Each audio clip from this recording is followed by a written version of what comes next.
Now, this is probably one of the next one. I don't even know what to say, but I remember seeing this in the news. Adult entertainment, strip clubs, if you will, gentlemen's club, were still, well, they were still open, but it was more of a drive-through experience where you stay in your car, and I guess women are up on little stages doing their thing.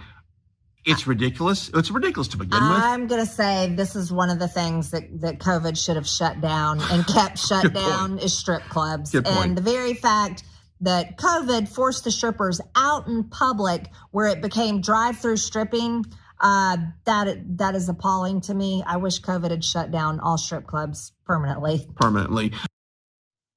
I hadn't heard about drive-through strip clubs, but apparently there's a thought process. I want you guys to think about how Marge thinks this works.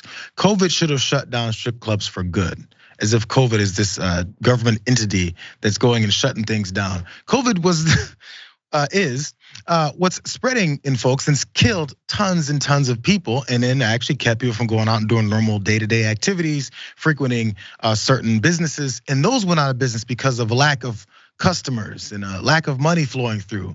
Honestly, probably a lack of employees being there as well. But COVID should have shut it down. What does that mean? It should have shut it down. It made a decision. It checked marks on certain businesses to shut down because it makes the decision. It doesn't make any sense. But still, let's go to the stripper aspect of this. Because again, she and her dude were talking about how disgusting it is. There's plenty of people across the world and the country who think the business of sex work, specifically with stripping, is disgusting. Cool, people have that thought.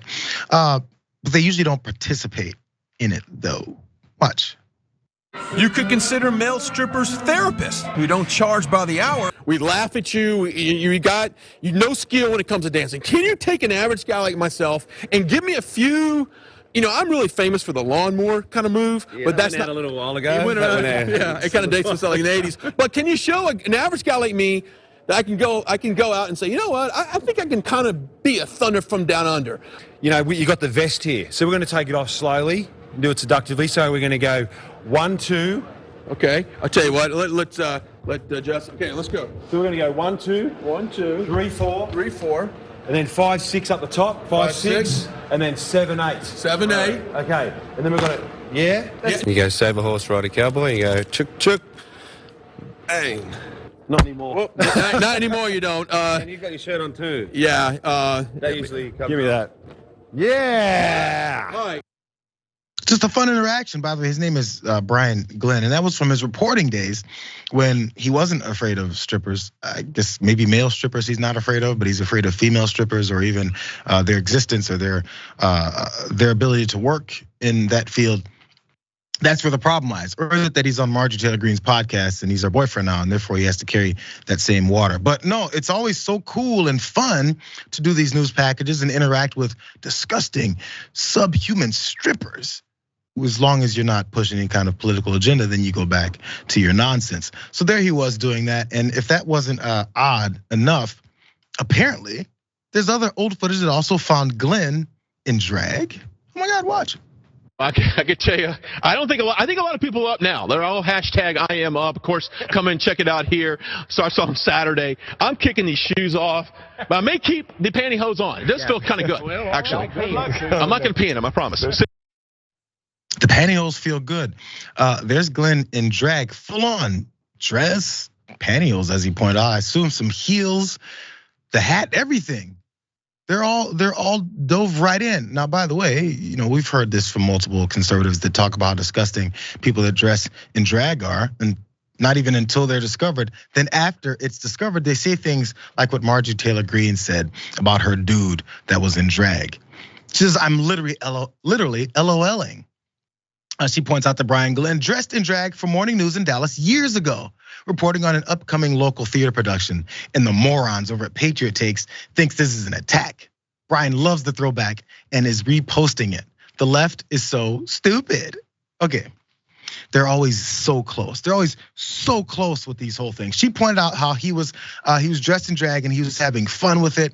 He's actually retweeting it. He's proud of his news reporting days. This was just a fun time where I'm dressing up in drag. In fact, here's Brian Glenn tweeting about it as well. He says, "The things I did for morning show television, loved it," all capitals, and so did the WFAA and the Newsbreak viewers. It's a good thing I have a sense of humor. You're so close. You're so close, Brian and Marge. You're so close. So you dressed in drag. You put old lady's clothes on and you thought it was funny and you had the old lady glasses on and you did the whole thing. You even said that you were very comfortable in the pantyhose. Maybe you weren't. Maybe they're very comfortable to wear. That's fine. But the weird thing that they're pointing out is how fun it was. Other folks before that they reported about being in drag in the past, before they say that everyone who dresses in drag now should be killed or actually shouldn't be seen and they're given the same equal rights as everyone else. Yeah, those folks, they're sexual predators though. They're not doing it for fun. They're not enjoying themselves. They're not doing it for entertainment. They're not doing it because it's something they enjoy doing. They're not doing it because they actually put work into these performances. It's a performance.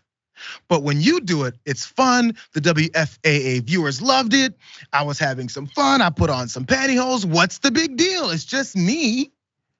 Unless it's someone else, then they're the most deplorable humans on the planet. Satan is gonna catch them and bring them down to hell and burn them forever. What's the difference? That you were faking it? That you're not actually all about dressing in drag, or maybe you only do it sometimes until someone points out your hypocrisy.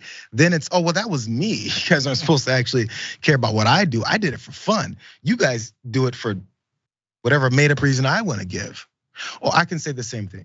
So Brian Glenn dressed in drag, and he was trying to attract little children to him. Because that's what they say people that dress in drag do. They say if you dress in drag and in fact put yourself on and broadcast yourself on television, he's beaming a light of drag across all the children and wherever in Dallas where he worked. And all the children of Dallas flocked to him because he was wearing a dress and then he molested them. That's what they say about people in drag. What's different? That you did it for fun? Did you attract all those children to you for fun? Because again, that's what conservatives say happens with drag. You almost got it. You're really close. You're really close, except that the hate keeps breaking up that mental thought process.